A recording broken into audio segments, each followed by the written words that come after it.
Eh, Jamaah ini bertanya, apabila kita berbuat suatu dosa, kemudian dosa ini diikuti atau dicontoh oleh orang lain, sehingga timbullah dosa jariah.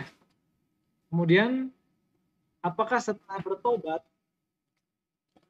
sementara orang lain itu meniru kesalahan yang lama, dosa jariahnya masih tetap jalan, Sat?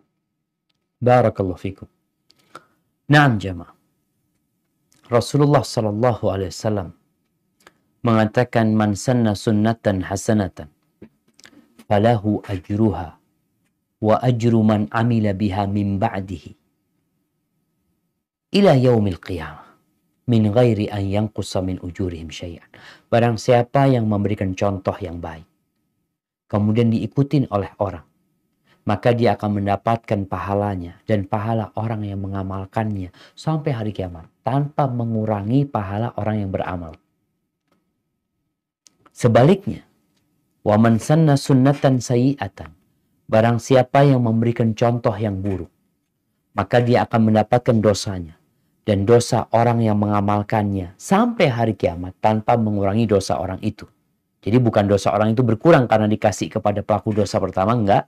Tapi tetap cuma orang yang berbuat dosa pertama yang memberikan contoh ini dapat dosa dari dosa orang-orang tersebut. Terus ketika bertobat, tobat itu syaratnya menyesali, meninggalkan, dan bertekad untuk tidak mengulangi.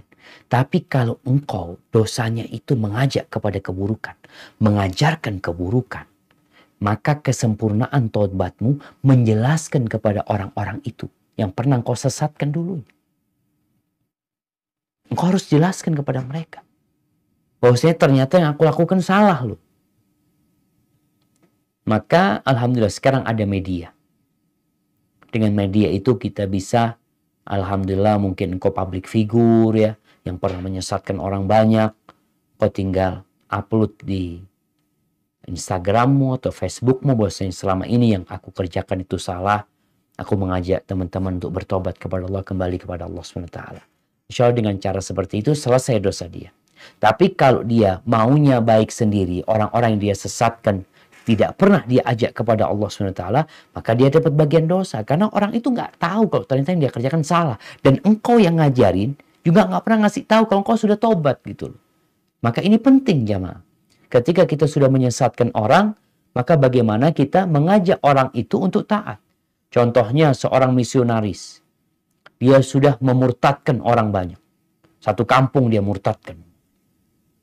Ketika dia bertobat, maka dia punya kewajiban untuk mendakwain orang-orang tersebut. Ya, perkara orang itu mau masuk Islam atau tidak, bukan di tangan dia hidayah itu. Tapi dia sudah menjelaskan. Tugasnya hanya menjelaskan dan mengajak mereka kepada ketaatan. Adapun hidayah di tangan Allah Jalla Jalaluhu. Hadza wallahu a'lam bissawab.